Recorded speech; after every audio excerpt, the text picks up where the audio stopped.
Hello, I'm Craig, and welcome to another episode of Football Kit Memories, the football podcast that gets under the shirt. In today's episode, I am joined by sports marketeer Rob Gevertz. During our chat, Rob talks to me about his work in football, from starting out of the shop that sold David Beckham his first football boots in Walthamstow, to setting up his own consultancy business that offers sports organisations advice on monetising their own content, first 5 yards. In particular, Rob shares some interesting insight from his time working at Manchester City, where he was part of the team that began turning a traditional, regional English football club into the global superclub we all know today. What I hadn't considered before was the work City had undertaken off the pitch, which is of course much less visible, I guess, than the work that goes on it. I hope you find that interesting too. Later, I asked Rob to pick out 3 of his favourite football shirts and tell me a little bit about what they mean to him. Rob played things very safe with his first 2 choices, with Denmark's 86 by Hummel and Holland's 88 by Adidas ranking very highly with collectors and aficionados the world over. Rob's final choice, however, was slightly more left field, as he chose the final set of Arsenal shirts Adidas produced for the club for the 93-94 season before the big move to Nike. Remember, you can listen to this and other episodes of Football Kit Memories on all major audio platforms, including Apple Podcasts and Spotify. Please do like, follow, share, but above all, please do enjoy the podcast.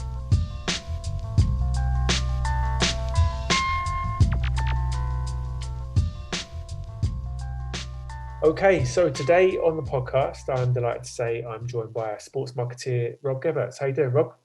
Very good, thank you, mate. Mate, great to have you here. I'm really excited. You've had a lot of really interesting kind of gigs in sport and in football, branding, partnerships with a digital focus. So should we go back to your kind of first job, mate? Where did it all start for you in the world of football?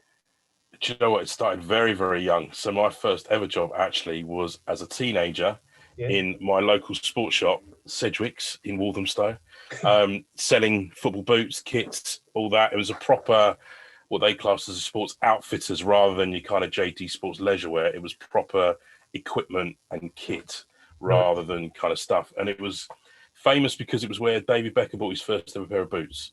And so one year when they were releasing the new Predators, probably early 2000s, he came and delivered the first new pair of boots off the line into the shop, and they did a bit of PR there. So I worked there as a kid, like, you know, early 90s, weekends and summer holiday, stuff like that, for a year or two.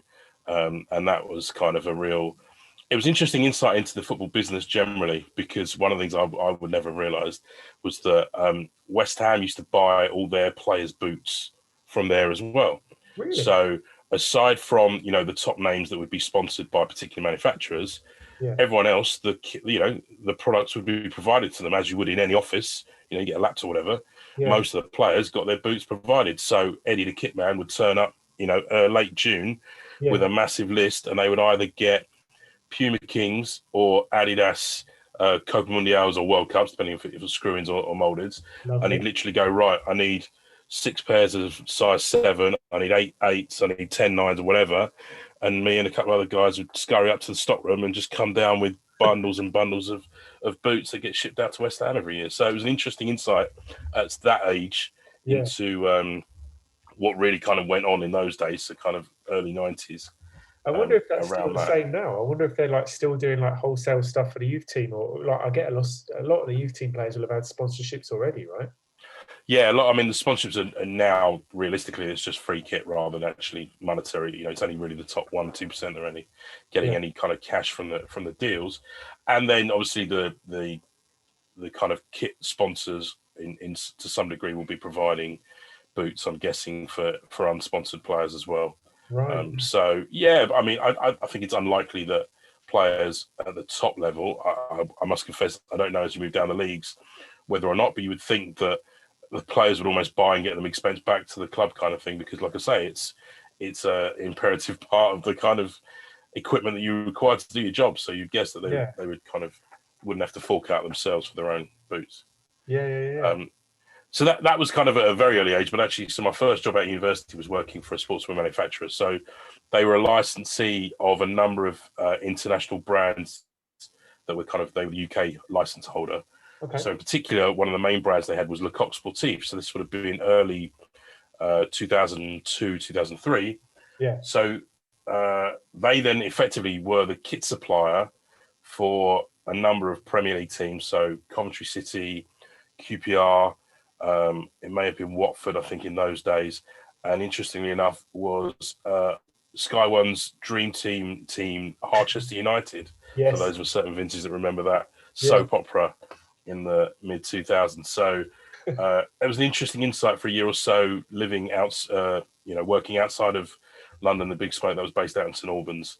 Right. And so the role itself was an operational role, but it was just an interesting insight into kind of the sports industry and how, I suppose in those days, it wasn't as glamorous as you thought it might be kind of from the outside, but good experience, but wasn't kind of really where I wanted to be or what I wanted to be doing at 21, 22, working on an industrial estate in Hertfordshire with mates working in the Big Smoke kind of thing. And thankfully at the time, I got a phone call from a mate of mine saying there was a job going at his media agency in their TV buying department. Right. And the pitch was that you get to watch TV all day and get taken out for lunch and drinks every week. And I thought that sounds like a bit of me. And that started kind of the best part of a 20-year career in and around media and latterly into digital and around the sports side of things as well.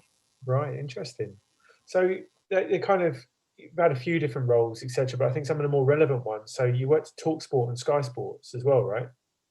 Yeah, so worked at Sky Sports was a dream gig. It was more like a busman's holiday. So I was brought in to head up their partnerships across digital channels. So at the time, and this would have been around 2011, 12, 13, okay, digital was still very separate. It was still a new thing with regards to media, right, and sponsorships. So in fact, Sky Digital Media was a completely different business up until about a year before I joined. Oh, wow. Sky. They sat in a different office. There was a wall between the digital and the broadcast guys, and they never really talked to each other. That was a big part of what I had to really kind of drive home, was the breaking down of those barriers kind of internally and creating more of a holistic approach around sponsorships and kind of creative solutions, as they class it, in really coming forward with, the idea being central and the platform itself that you execute on being secondary to that. And so, we had a lot of success around creating cross-platform partnerships that were still quite a new thing there, and in particular using the TV sponsorship to drive people online, which was very counterintuitive. Most of the time TV was held up at that point as being the kind of the real A platform, and you would use your web's traffic to kind of drive tune in for your TV slot at 8 p.m. in the middle of program X. So that was kind of a new thing there. And that kind of ethos filtered into the role at TalkSport, which was, managing a team of sales guys looking after particular media agencies. But again, it would have been across radio, digital, print. At that point, they looked after what was Sport Magazine. There was a free mag that was distributed in London in the kind of 2010s. And again, really about driving innovation and creativity across those kind of propositions until managed to get a position at Manchester City and the City Football Group, which I'm sure we'll touch upon in a bit more detail. Yeah, mate, that sounds so interesting. Like working at Man City, were you based in London? Yes. So, taking a step back, Man City obviously had their investment came in from the Abu Dhabi Group in 2008. Right. And their on-field performance really started to kind of take off 2012, where they won the league for the first time. Yeah. And so they realised quite early on that in order to really compete with their peers, and in their mind, it wasn't just Man United, Liverpool, Arsenal, Chelsea, but actually it was also Barca, Real, Juve, Bayern, Munich. They need to be kind of different because, like for like on a spreadsheet, their fan numbers were just never going to stack up. And so in trying to compete commercially for big blue chip brands, it was always going to be a challenge. So they need to think differently, and they really invested in the innovation side very early on. Right.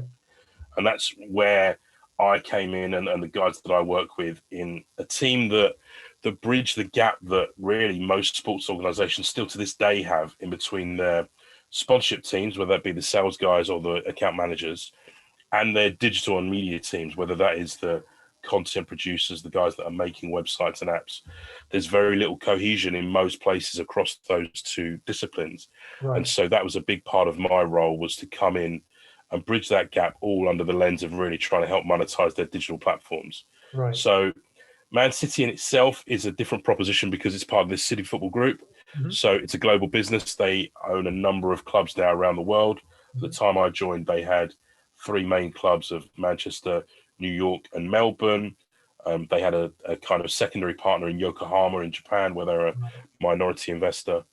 And over time, they added more clubs and more offices, but they needed to have a London headquarters. So I was based in there, where they had a team of probably about 50 people on a kind of day-to-day basis that would use that as a base.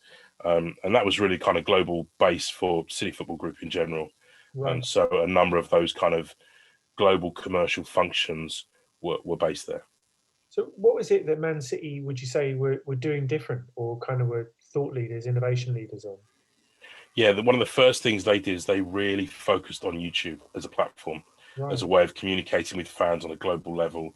They were never going to create a paid linear TV channel like an MUTV or a Liverpool TV and they realized they didn't need to spend the money on production and tech in that space. They could go much more into the digital space, try really to attract a younger audience as well. They know they needed to build their fan base, and they wanted to create this kind of almost hybrid supporter base because they knew they had, the hardcore City fans based in Manchester. They always felt like they were Manchester's club.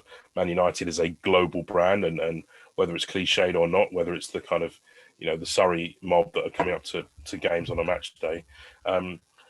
But they knew that there was a bigger vision, and that's set by the CEO who had previously been at Barcelona, and a lot of the management team that were based out of there had really looked to try and create this sporting model that was akin to, and they've been quoted a lot, talking about something like Disney, to try and have these multiple locations, multiple business interests, all funding a kind of entertainment content machine that would reach a whole load of different audiences in different ways. And that's really what they tried to do. And they had real success on YouTube, and that innovation story then expanded into other digital platforms. And more importantly, from my point of view, is how we credibly integrated brands and sponsors into that space to drive real value for them. That meant that, they were then starting to compete and win business against some of those competitors through the quality of product and service, rather than it just being Team X has 10 million fans over here versus City's 5 million fans, or whatever those numbers may have been. Right, that's interesting. So they were always trying to do something different then, and to kind of show value in a different way, I guess, versus those big established kind of brand names. They're real disruptive. Yeah, and I think, they saw where things were going very early, and they were able to capitalize on that. And only now, I would say, speaking from the outside, that there are certain clubs that are catching up, and the gap is shortening, but they are still ahead of the game, I think, in terms of the quality and volume of their content output, be that for fans and from an engagement purpose, or for sponsors and commercial purposes. The way that brands are integrated credibly, and the way, it's not just about slapping a logo in as many places as possible. It's about how do you create a narrative and a tangible story, especially now when so many people are interested in purpose-driven marketing, in having a particular reason behind the brand being involved with the club for the greater good, rather than just selling product and merch. So they were quite early on that train and have had some real success in that space. I guess it's quite interesting because I guess one of the criticisms of City is that they've just thrown money at it and they've won success on the pitch. But what doesn't get talked about a lot is the effort that goes into building up the background and building a super club from the bottom up, really, which it sounds like is what you're a part of. And if you've ever been to Manchester and you see the investment that's gone into that part of East Manchester, so around the stadium, the whole Etihad campus is just an astonishing place. And, if you've seen St George's Park with England, so much has been taken from City and what they've done in creating the training facilities, elements of those that are community-based and open to the public, the regeneration of housing in that area. But also on the field, they realised that, look, they needed to get to a certain level on the field to have the success they wanted, and they decided early on that they were going to try and accelerate that process and try and make a 5-year leap in 2 years. And actually, if you notice over the last 2 or 3 years, especially, that their investment is not as huge and as kind of wide ranging on the field. They'll identify 1 or 2 players and positions, and a lot was spoken internally around their kind of recruitment process and the kind of modelling that they use around that and the identification of talent.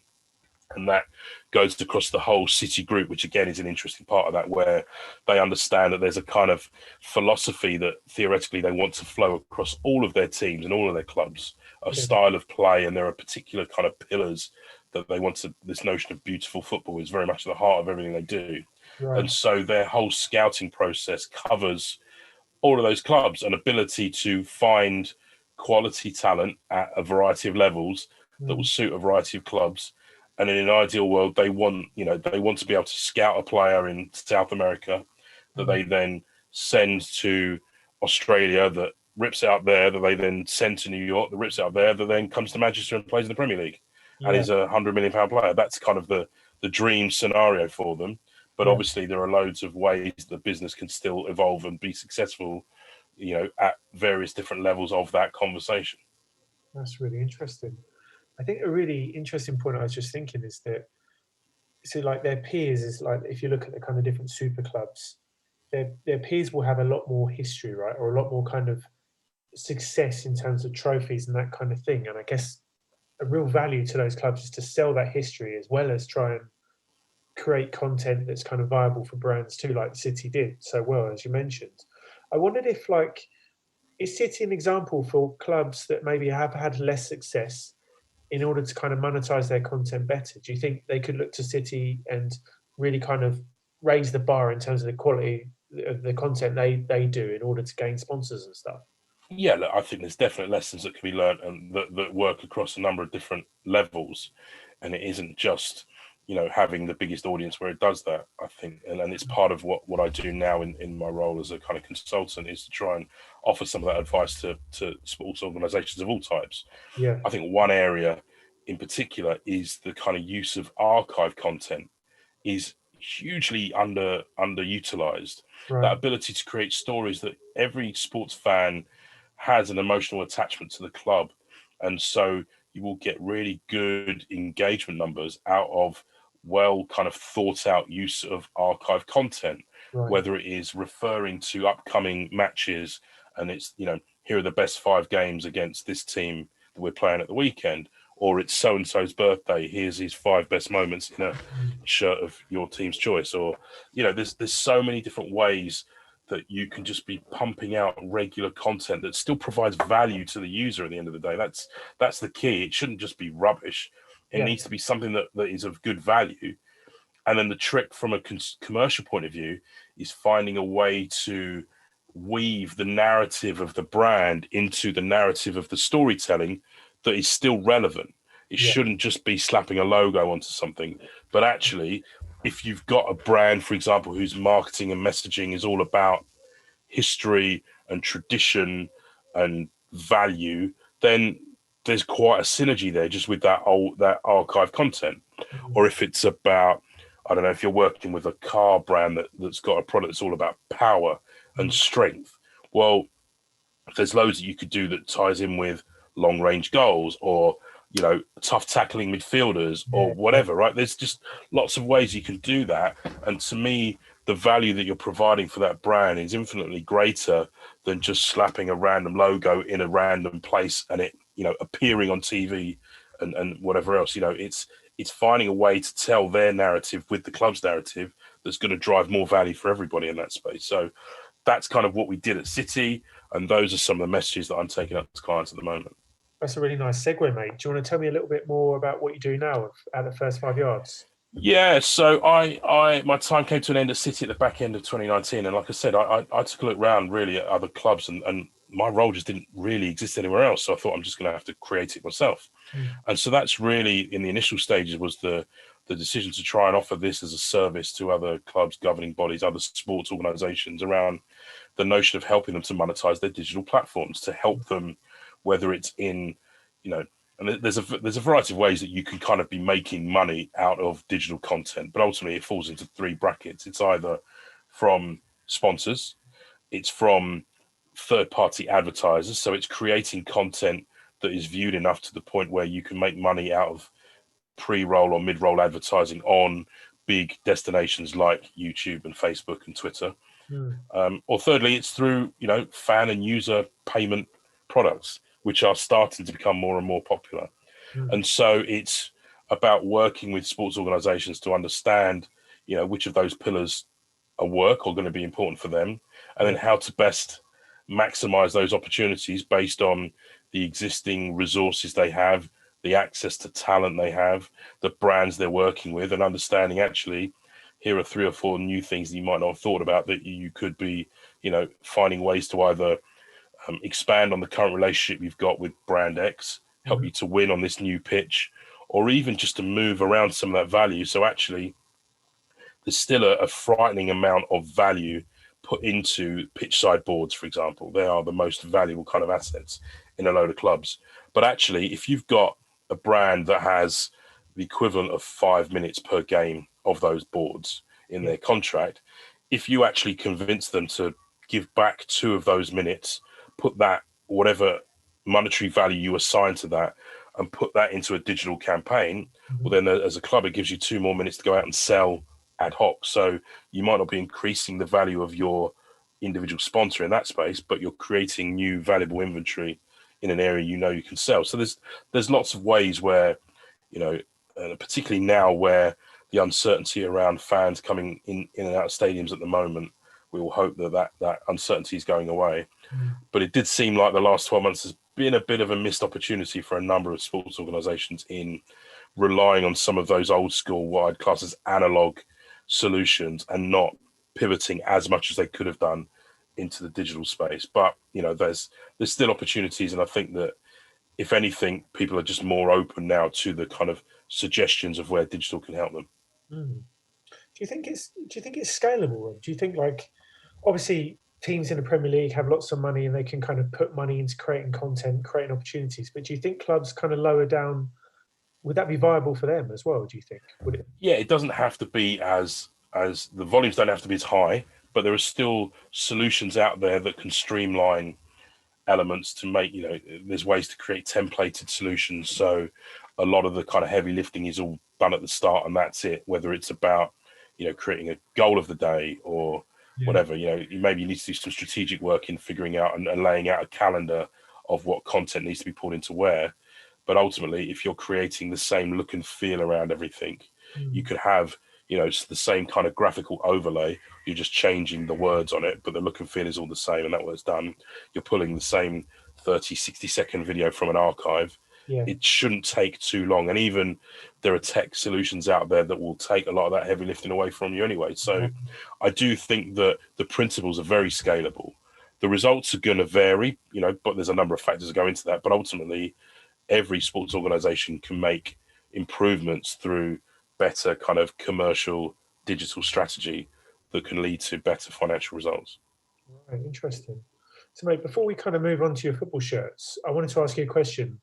Can you tell me somebody beyond Man City who you think's doing it well, and somebody maybe, if you can say, that isn't doing it very well and should be doing it a lot better?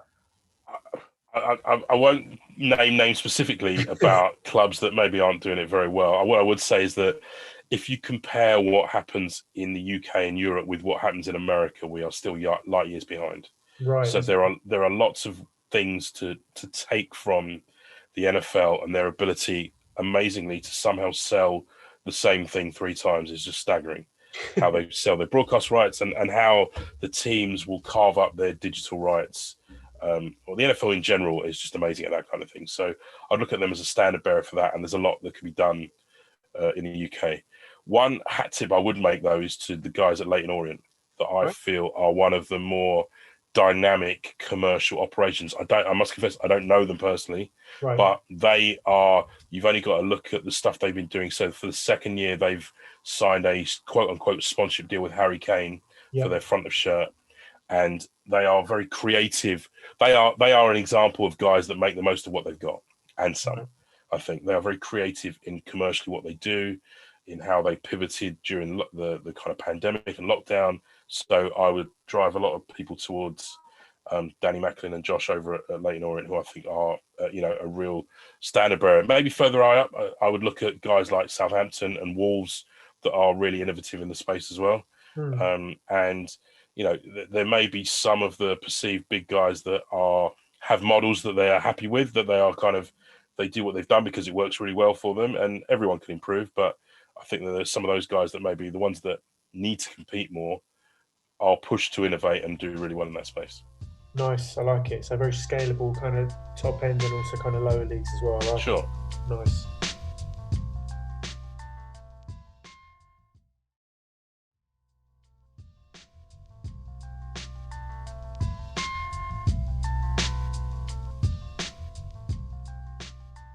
So, Rob, I ask everybody in the podcast the same question. What do football shirts mean to you? It means a lot, actually, because I think fundamentally I can almost pinpoint the moment where like my kind of life path changed. And it sounds really grandiose, but so, I am an Arsenal fan, season ticket holder, have been for best part of 35 years, maybe more. Wow. But so I remember vividly the news that Arsenal were moving from Adidas to Nike in 93, 94, that news would have come out. And that was where I think I first really got an interest in the kind of sports business. And that was kind of where I realized I would like to do something like that. I want to be in that space. And so, on a macro level, I love at the moment this kind of intersection of sport and pop culture that's going on with kits, and whether it's special edits, whether it's retro, bringing back and reissuing old kits. I love kind of kit culture, but on a personal level, it's just that, and trying to find out information at a time when the internet didn't really exist, but just reading whatever you could, and being a fan of American sports, and knowing kind of what the Nike brand meant. It seemed like a big deal at the time. And so that kind of really made me think I want to do something around the business of sport. Look, don't get me wrong, I still hope to make it as a pro. It was never going to happen, but I still might. Tom Brady's still going strong at 43. There's still time somewhere, somehow, but that I think kind of helped me. And so that's really where shirts, I've always been into shirts and boots, and I was the geek that could name, you tell me a Premier League player mid-90s, I'd tell you what boots he wore. It was that was just, wow. That's just how I got into it. Shall I test you? Shall I ask you? Eric Cantona. Oh, come on. So he was a Nike Tempo man. He was kind of the face of it, but I'm talking about kind of like, I don't know, Paul Merson wearing high-techs, or, the few of the kind of the Neville the brothers having Pony, and some of those kind of lesser brands. And Gary Lineker famously signing a deal with Quasar that never existed after he did. So they're kind of proper niche bits and pieces. Not so hot on it at the moment, but there's still it's too evolving a landscape at the moment, unfortunately, that everyone's changing far too quickly. Yeah, well, look, you picked out some real kind of vintage classics, and I think if you were to kind of look to buy some of these, they cost you an arm and a leg. Yes. We'll move on to your first one. So this is the Denmark 1986 home shirt by Hummel. How come you chosen this one, mate? I think from a time in my life period, so 86, first World Cup for me, I just turned 6, and it was everything. So it was just the two-tone pinstripes with the bold V's on the sleeve. And what I loved as well was the massive numbers on the back. They took up the whole back of the shirt. Big numbers, big font, everything about it I loved. That this kind of thing. And actually at the time, so very quickly afterwards, Southampton had very similar Hummel kits. I was speaking to some of the guys at Southampton the other day because they've just re-signed with Hummel. And I was like, please tell me you're reissuing those ones. They're like, well, the new kit's nice. It's not that one, but we'll see kind of what happens in the near future. Who knows? Nice. And so, I just loved that. It was just, everything was big about it. That's kind of really what I loved about it. And it kind of set me off, I think, on my kind of journey from there. I was an impressionable 6-year-old that was a sports nerd. So I love that kind of stuff. Yeah, I mean, it's super bold, isn't it? Most definitely. And it's one, as I say, that it remains very popular. Well, I think Coventry have actually kind of used a very similar version over the last year or so. with Yeah, I their think kits. right. I don't know if you've seen that. So Yeah. it's still one of those ones that I think sticks out, and a lot of kind of in the knows would, as soon as you kind of go Hummel or Denmark 86, they know exactly what you're talking about. Yeah, you picked a safe one. So look, mate, this is a big one. I'd say this one is up there with the bruised banana at Arsenal in terms of value and things like that, as far as I'm aware with collectors. But this is the Holland home shirt from Euro '88 by Adidas. And it's the same template, right? Mm, Basically, or nearly the same template, similar kind of design. mm, And I loved all of those kind of Adidas kits around that time frame, where they had big design features. I think if you look at their kits between 88 and 94, really, yeah, were just big in your face. We're Adidas, we make good stuff, yeah, and you're going to want to buy it. top of the I game. remember going to an Adidas Originals store in New York Right. about 10 years ago, when I was still single, thankfully, at that point. Otherwise, my missus would have gone mad. And they had a load of reissue tracksuits. Similar. So they had the Bruised Banana tracksuit top Wow. and the Germany 1990 tracksuit top and Wow. stuff like that. And it's like, I could have just, spent a fortune in there. So Yeah. I love all that kind of thing. Holland 88, I think, just love the kit. I'm a sucker for bright orange anyway. I'll Yeah. always love the Dutch kits all the way through now. I mean, it's a seminal one really for me. Most definitely, mate. Yeah, exactly. And it's very kind of it's Van Basten's goal, isn't it? You think of in that shirt and stuff as well. Yes, so many memories of that one. Mm. So your final choice, you've gone for your team Arsenal, and you picked a double here. So are we going for Yeah, I the? cheated. Yeah, well, that's all right. That's all cool. So we're going for the last Adidas shirts for Arsenal, right? Yeah, so I the home shirts I loved for a couple of reasons. So I love the design of it, first of all, right? The three stripes across the sleeves. Again, it was just very Adidas, big Adidas logo on the collar, thick collar. Yeah. But also, I remember getting it, and they had some kind of trade show. It wasn't even a trade show. It was a fan show, whatever, a football fan experience thing in London at like Olympia or something like that. Yeah. And I remember I got it was the first time that I'd got not just a number but a name put on the back of a shirt, and Ooh, it was what'd you the get? season before names came in. So Right. I felt like I was a trailblazer at that point to have right 8 on the back of my shirts, Nice. um, Nice. in a pretty plain font, but even so, it was just felt like a big deal at the time. Yeah. And they won both cups that year, which was Mm, good. And so I remember in the FA Cup final, and actually both cup finals, they wore names on the back for the first time. right. In '93. And then that summer, so they played the Charity Shield against Man United, I think it was in '94, and they brought out this yellow and navy kit, and it was a yellow kit with the three stripes were in the form of a sash Yes. across the front of the chest.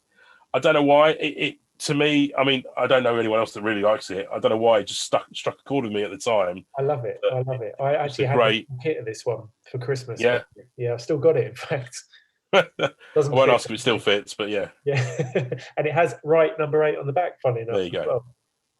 Yeah, this one's a beauty, mate. I don't think this one really gets talked about because I think it does get overshadowed by the bruised banana that came out the year before, obviously. But this one, I think, Mm. absolutely beautiful, stunning. Well, actually, kind of controversially, if I'd pick again, would pick a tracksuit top and not a kit, because Oof. they brought out for the 90. I'm going to say in about 91, 92.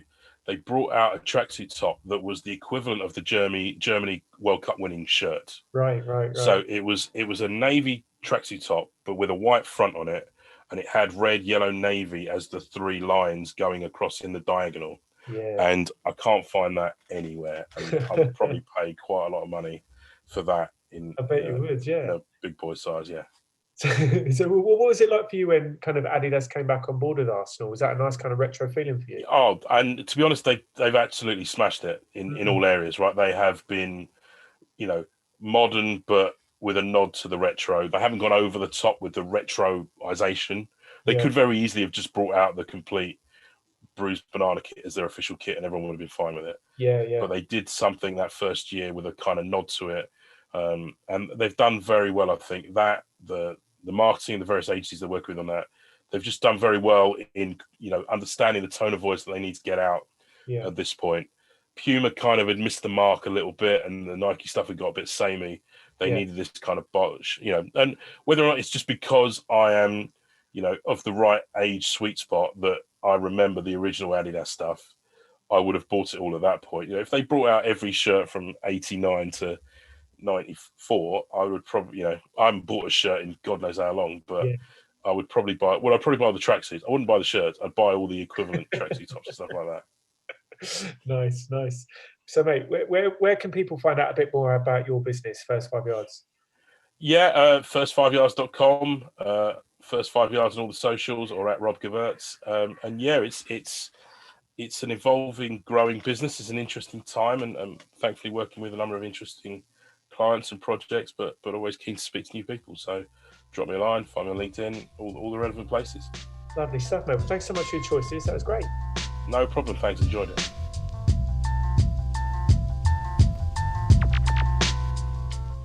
So there you have it. Massive thanks to Rob for sharing his football kit memories with me. Remember, you can follow me and my own collection on Instagram, or get in touch via Twitter or email. Make sure you follow Rob and his First 5 Yards business too. The music you heard was produced by Evalid. You can check out his music on his Bandcamp. There's links to everything I've mentioned in the notes section. And finally, thanks to you for listening.